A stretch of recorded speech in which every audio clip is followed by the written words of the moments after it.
Hello everyone, आप सब लोगों का फिर से स्वागत है हमारे YouTube channel study with Shankar में। तो स्टूडेंट्स, आज मैं उत्तराखंड के वन्य जीवों का संरक्षण किस प्रकार से किया गया है ये लेक्चर शुरू करने जा रहा हूँ। और उत्तराखंड में राष्ट्रीय उद्यान की स्थापना और कितने राष्ट्रीय उद्यान है, और उत्तराखंड में वन्यजीव विहार की स्थापना कैसे की गई और कितने वन्यजीव विहार है, और उत्तराखंड में एक जैवमंडलीय आरक्षित क्षेत्र है और जैवमंडलीय आरक्षित क्षेत्र किसे कहते हैं। उत्तराखंड में एक उच्च स्तरीय प्राणी उद्यान है और उत्तराखंड में 4 संरक्षण आरक्षित यानी कि कंजर्वेशन रिजर्व है। सबसे पहले हम राष्ट्रीय उद्यान को डिस्कस करने जा रहे हैं। उत्तराखंड में राष्ट्रीय उद्यानों की संख्या 6 है और राष्ट्रीय उद्यान किसे कहते हैं ये आप लोगों को पता होना चाहिए। जहां पर जाने के लिए गवर्नमेंट की परमिशन की आवश्यकता होती है उसे हम राष्ट्रीय उद्यान कहते हैं, लेकिन वन्यजीव विहार में जाने के लिए गवर्नमेंट की परमिशन की आवश्यकता नहीं होती है। कुछ हद तक स्थानीय लोगों को यहाँ पर छूट मिलती है। तो हमारे उत्तराखंड में 6 राष्ट्रीय उद्यान है। गंगोत्री राष्ट्रीय उद्यान, राजाजी राष्ट्रीय उद्यान, नंदा देवी राष्ट्रीय उद्यान, जिम कॉर्बेट राष्ट्रीय उद्यान, गोविंद राष्ट्रीय उद्यान एवं फूलों की घाटी राष्ट्रीय उद्यान। हमारे उत्तराखंड में 7 वन्यजीव विहार है। गोविंद वन्यजीव विहार, केदारनाथ वन्यजीव विहार, अस्कोट वन्यजीव विहार, सोना नदी वन्यजीव विहार, विंसर वन्यजीव विहार एंड मसूरी वन्यजीव विहार एंड नंदौर वन्यजीव विहार। उत्तराखंड में एक जैवमंडलीय आरक्षित क्षेत्र है। जैवमंडलीय आरक्षित क्षेत्र वो क्षेत्र होते हैं जहां पर 2 या 2 से अधिक राष्ट्रीय उद्यानों का विलय करके उस क्षेत्र को जैवमंडलीय आरक्षित क्षेत्र घोषित कर दिया जाता है, या एक राष्ट्रीय उद्यान व एक वन्यजीव विहार को मिलाकर उस क्षेत्र को जैवमंडलीय आरक्षित क्षेत्र घोषित कर दिया जाए।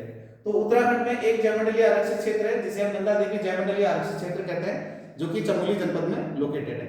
और नंदा देवी जैवमंडलीय आरक्षित क्षेत्र जो है नंदा देवी राष्ट्रीय उद्यान व फूलों की घाटी राष्ट्रीय उद्यान दोनों का संयुक्त क्षेत्र है और दोनों के संयुक्त क्षेत्र को मिलाकर एक जैवमंडलीय आरक्षित क्षेत्र घोषित कर दिया गया, जिसको हम बायोस्फीयर रिजर्व के नाम से जानते हैं, जो कि चमोली जनपद में लोकेटेड है।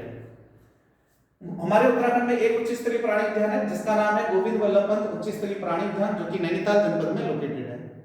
उत्तराखंड में हमारे 4 संरक्षण आरक्षित है जिसको हम इंग्लिश में कंजर्वेशन रिजर्व बोलते हैं, जैसा कि आसम कंजर्वेशन रिजर्व जो कि देहरादून में लोकेटेड है, झीलमिल कंजर्वेशन रिजर्व जो कि हरिद्वार में लोकेटेड है, पवालगढ़ कंजर्वेशन रिजर्व जो कि नैनीताल जनपद में लोकेटेड है and Naina Devi conservation reserve वो भी नैनीताल जनपद में लोकेटेड है। हमारे उत्तराखंड में 6 राष्ट्रीय उद्यान है, लेकिन मैं इससे पहले आप लोगों को भारत का सबसे बड़ा राष्ट्रीय उद्यान और भारत का सबसे छोटा राष्ट्रीय उद्यान के बारे में बताता हूँ। हमारे भारत का सबसे बड़ा राष्ट्रीय उद्यान देवीसाई राष्ट्रीय उद्यान है जो कि जम्मू कश्मीर में लोकेटेड है, और भारत का सबसे छोटा राष्ट्रीय उद्यान साउथ बटन राष्ट्रीय उद्यान है जो कि अंडमान निकोबार में लोकेटेड है। उत्तराखंड में 6 राष्ट्रीय उद्यान है और क्षेत्रफल वाइज में इन 6 राष्ट्रीय उद्यान को डिस्कस कर रहा हूँ। उत्तराखंड का सबसे बड़ा राष्ट्रीय उद्यान गंगोत्री राष्ट्रीय उद्यान है जिसका क्षेत्रफल 2390 वर्ग किलोमीटर है, जो कि उत्तरकाशी जनपद में लोकेटेड है। उत्तराखंड का दूसरा सबसे बड़ा राष्ट्रीय उद्यान राजाजी राष्ट्रीय उद्यान है जिसका क्षेत्रफल 820.42 वर्ग किलोमीटर है, जो कि देहरादून, पौड़ी और हरिद्वार जनपद में लोकेटेड है। उत्तराखंड का तीसरा सबसे बड़ा राष्ट्रीय उद्यान नंदा देवी राष्ट्रीय उद्यान है, क्षेत्रफल 624 वर्ग किलोमीटर, चमोली जनपद में लोकेटेड है। उत्तराखंड का चौथा सबसे बड़ा राष्ट्रीय उद्यान जिम कॉर्बेट राष्ट्रीय उद्यान है जिसका क्षेत्रफल 520.82 वर्ग किलोमीटर है, जो कि पौड़ी तथा नैनीताल दोनों जनपद में लोकेटेड है, लेकिन जिम कॉर्बेट राष्ट्रीय उद्यान का ज्यादातर क्षेत्रफल पौड़ी जनपद में पड़ता है और कम क्षेत्रफल नैनीताल जनपद में पड़ता है। पौड़ी जनपद में इसका क्षेत्रफल 312.76 वर्ग किलोमीटर है और नैनीताल जनपद में इसका क्षेत्रफल 208.8 वर्ग किलोमीटर है। नेक्स्ट है गोविंद राष्ट्रीय उद्यान, क्षेत्रफल 472 वर्ग किलोमीटर और यह उत्तरकाशी जनपद में लोकेटेड है। उत्तराखंड का सबसे छोटा राष्ट्रीय उद्यान फूलों की घाटी राष्ट्रीय उद्यान, इसका क्षेत्रफल 87.50 वर्ग किलोमीटर है, जो कि चमोली जनपद में लोकेटेड है। और हमारे उत्तराखंड में सबसे ज्यादा जैव विविधता फूलों की घाटी राष्ट्रीय उद्यान में पाई जाती है, और भारत में सबसे ज्यादा जैव विविधता साइलेंट वैली में पाई जाती है जो कि केरल में स्थित है।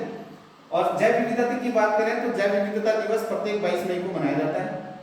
तो आफ्टर देन राष्ट्रीय उद्यानों का पुराने से नया क्रम कॉर्बेट राष्ट्रीय उद्यान, हमारे उत्तराखंड का सबसे पुराना राष्ट्रीय उद्यान कॉर्बेट राष्ट्रीय उद्यान है जिसकी स्थापना 1936 में हो गई थी। और उत्तराखंड का सबसे नया राष्ट्रीय उद्यान गंगोत्री राष्ट्रीय उद्यान है, इसकी स्थापना 1989 में की गई।